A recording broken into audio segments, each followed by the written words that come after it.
दैनिक उपासना में बलि वैश्य। दैनिक उपासना में अकेला गायत्री जप ही पर्याप्त नहीं, उसके लिए अग्निहोत्र भी साथ चलना चाहिए। यहाँ यह कठिनाई सामने आती है कि हवन में समय लगता है, वस्तुएं भी अनेकों इकट्ठी करनी होती हैं, विधान से सभी अवगत नहीं होते, खर्च भी पड़ता है। इन चारों कठिनाइयों के लिए एक सुगम परंपरा बलि वैश्य की चली आती है। उसे इन दिनों विस्मृत एवं उपेक्षित कर दिया गया है। आवश्यकता इसकी है कि उसका भी महत्व समझा जाए और गायत्री परिवार में उसे प्रचलित पुनर्जीवित किया जाए। दीपक का आर्थिक मूल्य कितना ही स्वल्प क्यों न हो, रात्रि के सघन अंधकार में बिना ठोकरे खाए निर्वाह करने तथा कुछ महत्वपूर्ण कृत्य कर सकने की क्षमता उसी आलोक से उपलब्ध होती है। दैनिक अग्निहोत्र की संक्षिप्ततम प्रक्रिया बलि वैश्य के संबंध में भी यही बात कही जा सकती है। आवश्यकता न होने पर भी रात्रि के आरंभ में दीपक जलाने की परंपरा है। इसमें प्रकाश के प्रति श्रद्धा अभिव्यक्ति का भाव है। ठीक इसी प्रकार बलि वैश्य के रूप में अग्निहोत्र का संक्षिप्त अभिनंदन प्रचलन समझा जा सकता है।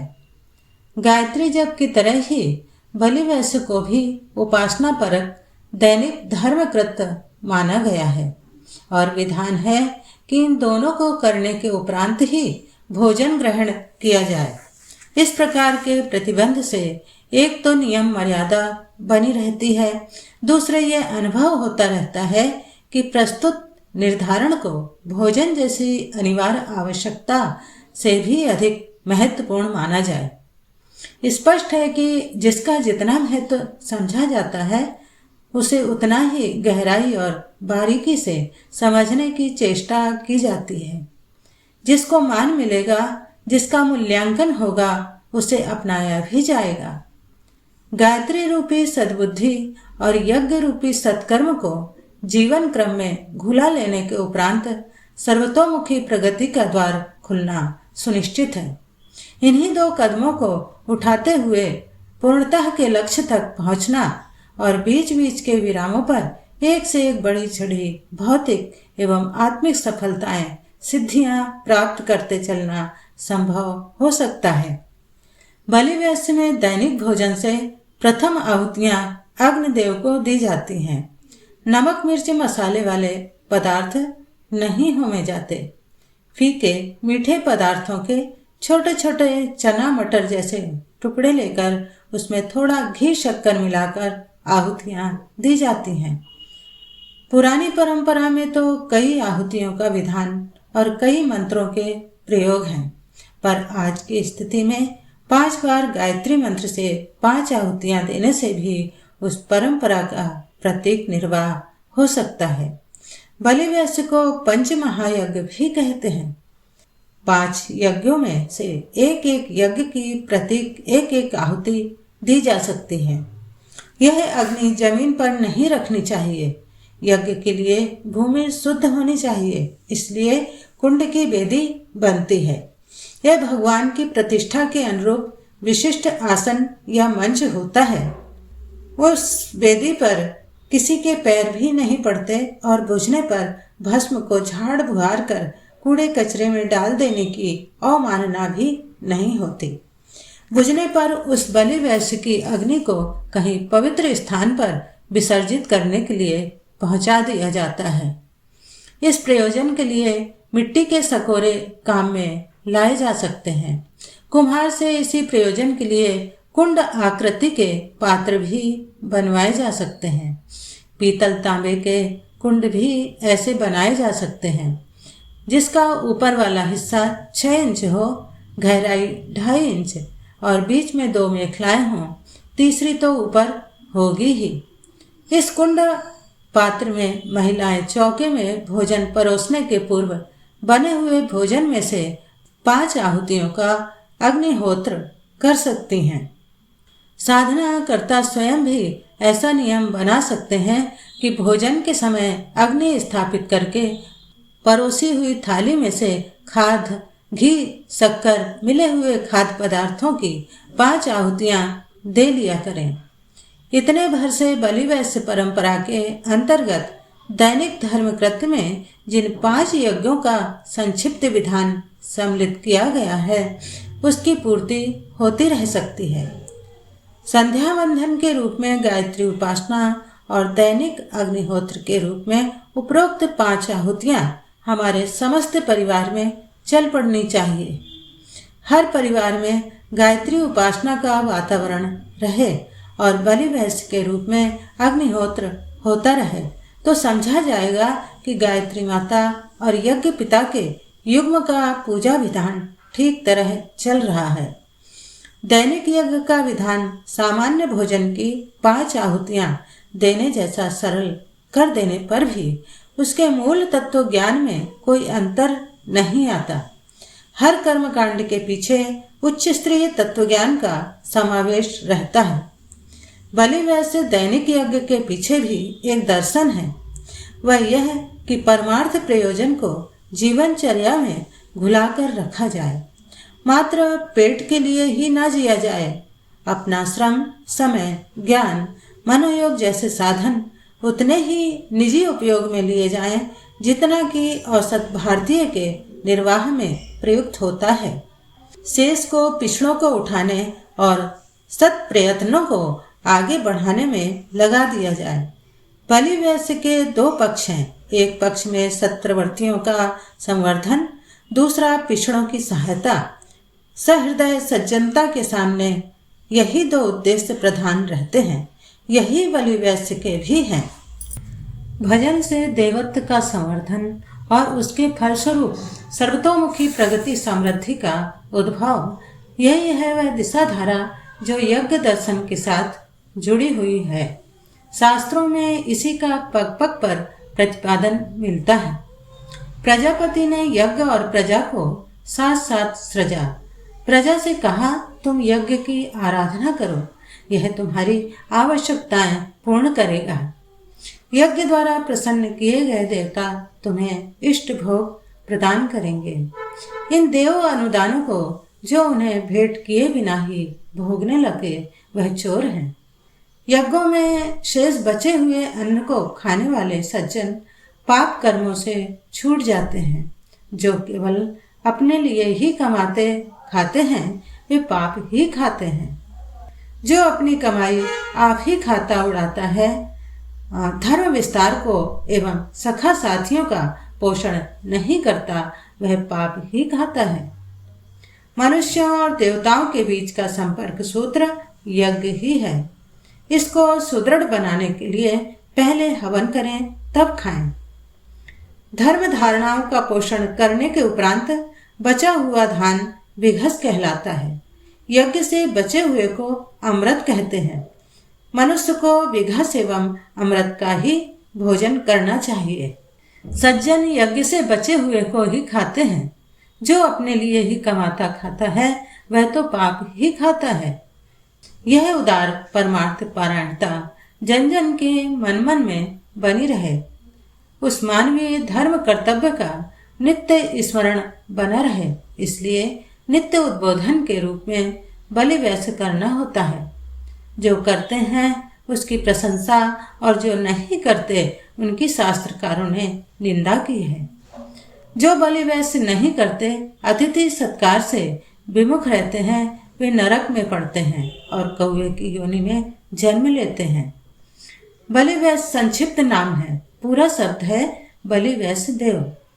इसमें 3 शब्दों का समावेश है। बलि वैश्य देव, इसका अर्थ इस प्रकार होता है, बलि उपहार अनुदान। वैश्य सबके लिए, देव दिव्य प्रयोजन के लिए। तीनों को मिलाकर बनता है बलि वैश्य देव। उच्च उद्देश्यों के लिए, सार्वजनिक हित साधना के लिए प्रस्तुत किया गया अनुदान। बलि वैश्य का सुविस्तृत विधि विधान गुहा सूत्रों में आता है। उसमें कई आहुतियों का तथा बलियों का वर्णन है। आहुतियां अग्नि में दी जाती हैं और बलि पदार्थ प्राणियों के लिए भेंट किए जाते हैं। विधान है कि जो भोजन सामने है उसमें से यथाशक्ति बलि एवं भिक्षा देकर तद उपरांत उसे ग्रहण करें।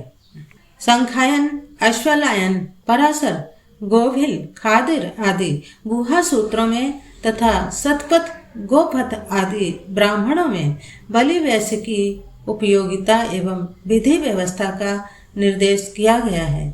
सांख्यायन गुहा सूत्रों के अध्याय कांड 17 सूत्र 4 में कहा गया है कि जो प्रातः सायं वैश्य देव यज्ञ करते हैं वे लक्ष्मी, दीर्घ जीवन, यश तथा सुसंतति प्राप्त करते हैं। गायत्री के 5 मुख हैं। प्रत्येक मुख में एक आहुति का विधान दैनिक पंचयज्ञ की प्रक्रिया में है। यह 5 यज्ञ इस प्रकार गिनाए गए हैं: ऋषि यज्ञ, देवयज्ञ, भूत यज्ञ, मनुष्य यज्ञ और पितृयज्ञ। इन 5 को नित्य ही करना चाहिए, त्यागना नहीं चाहिए। यह 5 यज्ञ मात्र कर्मकांड नहीं है। इन 5 के पीछे 5 सत्प्रवृत्तियों का समावेश है। यहाँ यह 5 ही ऐसी हैं जिनका व्यक्ति और समाज के उत्कर्ष में असाधारण उपयोग रहता है। अध्यापन ब्रह्मयज्ञ ऋषि यज्ञ है, तर्पण पितृयज्ञ, होम देवयज्ञ, बलि भूत यज्ञ और अतिथि सत्कार मनुष्य यज्ञ है। स्वाध्याय से ऋषियों को, हवन से देवताओं को, श्राद्ध से पितरों को, अन्न से मनुष्यों को, अनुदानों से प्राणियों को सम्मानित करें। गृहस्थ को चाहिए कि वेदा अध्ययन, ऋषि यज्ञ स्वधा, पितृयज्ञ स्वाहा, देवयज्ञ बलिवैश्य, भूत यज्ञ अन्नदान, मनुष्य यज्ञ द्वारा मेरे ही रूप देवता, ऋषि, पितर, मनुष्य और अन्य समस्त प्राणियों का पूजन करता है। दैनिक यज्ञों में जिन सत्प्रवृत्तियों की ओर संकेत है उन्हें योग शास्त्र के अंतर्गत 5 यज्ञ और 5 नियमों के रूप में व्यवहार एवं चिंतन की विशिष्टताओं के रूप में गिना गया है। बौद्ध काल में इन्हें पंचशील नाम दिया गया था। शारीरिक, मानसिक, पारिवारिक, सामाजिक, आध्यात्मिक इन 5 वर्गों में मनुष्य जीवन बटा हुआ है। इनमें से प्रत्येक में सज्जनता की ऐसी नीति मर्यादाओं का समन्वय है कि उसमें उत्कृष्टता का समुचित समावेश बना रहे। उन सब शीलों की गणना तो इन पंक्तियों में नहीं हो सकती, पर संक्षेप में उनका तात्पर्य इतना ही समझा जाना चाहिए कि जीवन के हर क्षेत्र में श्रेष्ठता की परिपूर्ण मात्रा भरी रहे। दैनिक पंचयज्ञों में प्रायश्चित्त दर्शन का भी समावेश है। मनुष्य से जान अनजाने में दुष्कर्म बनते रहते हैं। उन्हें सस्ती क्षमा प्रार्थना एवं किसी पूजा प्रक्रिया से उनके प्रतिफल की निवृत्ति नहीं सोचनी चाहिए। दुष्कर्मों से समाज को जो क्षति पहुंची है, खोदी गई खाई को पाटने के लिए ऐसे सत्कर्म करने चाहिए जो हानि का संतुलन बनाकर क्षतिपूर्ति कर सके। यही प्रायश्चित्त विधान है।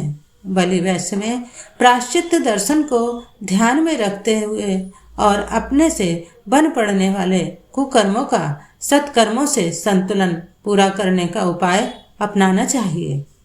गृहस्थ जीवन में बन पड़ने वाली सामान्य हिंसा का प्रायश्चित इस बलि वैश्य विधि के माध्यम से कराते हुए यह सुझाया गया है, यही दृष्टि सर्वदा बनाए रखी जाए। गृहस्थ में चूल्हा, चक्की, बुहारी, ओखली, जल कक्ष इन 5 के माध्यम से हिंसा होती रहती है। उन पापों का प्रायश्चित यही है कि बदले में प्राणियों का उपकार किया जाए। इसी प्रयोजन के लिए प्रायश्चित स्वरूप बलि वैश्य के पंचयज्ञ किए जाते हैं। बलि वैश्य की प्राचीन परंपरा में यह विधान बलि का भी है। यज्ञ में सत्कर्मों की सहायता का भाव है और बलि में पतन के निराकरण में उदारता बरतने का। बलि कृत्य में आहार का एक अंश अलग से निकाला जाता था और वह पिछड़ों की सहायता के लिए पहुंचाया जाता था। इतना ही नहीं, उस पिछड़े वर्ग के प्रति तिरस्कार का नहीं वरन दरिद्र नारायण जैसी सम्मान वृत्ति रखकर नम्रता पूर्वक उस सहायता को प्रस्तुत किया जाता था। कहा गया है कि कुत्ता, पतित, चंडाल, पाप, रोगी, कौआ, कीड़े मकोड़े आदि के लिए अन्न भाग निकालना चाहिए। साथ ही उन्हें नमस्कार भी करना चाहिए। इसके लिए नमस्कार मंत्र भी हैं। स्वभ्यो नमः, पतितेभ्यो नमः, स्वपभ्यो नमः, पाप रोकेभ्यो नमः, वायसेभ्यो नमः, कृमिभ्यो नमः। चिन्ह पूजा के लिए अन्न के टुकड़े इधर उधर छितरा देने की अपेक्षा आज की स्थिति में यही उपयुक्त है कि प्राप्त यज्ञ की प्रतीक पूजा के माध्यम से सत्कर्मों में सहयोग की प्रवृत्ति बढ़ाई जाए। वहीं पिछड़े वर्ग के प्रति उदार सहायता करने की भी उपेक्षा न की जाए। गायत्री उपासना के संबंध में बहुत कुछ कहा और सुना जाता रहा है। इसे दुर्भाग्य ही कहना चाहिए कि उसी के समतुल्य अग्निहोत्र की उपेक्षा होती रही, जबकि दोनों का महत्व एक दूसरे के समान है, जबकि दोनों एक दूसरे के साथ अविच्छिन्न रूप से जुड़े हुए हैं। संभव है उसका कारण यह रहा हो कि अग्निहोत्र में कई प्रकार की वस्तुएं, कई प्रकार की क्रियाएं एवं कई तरह के मंत्रोच्चार जैसे झंझट देखकर लोग उससे कतराने लगे हों। पर यह कठिनाई भी तब अनुभव होती है जब नैमित्तिक विशिष्ट यज्ञ किए जाएं। नित्य हवन की परंपरा ऋषियों ने पहले से ही इतनी सरल बनाकर रखी है कि उसमें विधि विधान, कर्मकांड, मंत्रोच्चार आदि को जाने बिना भी काम चल सकता है। बलि वैसे प्रक्रिया ऐसी ही है जो संस्कृतज्ञ विद्वानों से लेकर नितांत अनपढ़ों के लिए सरल है।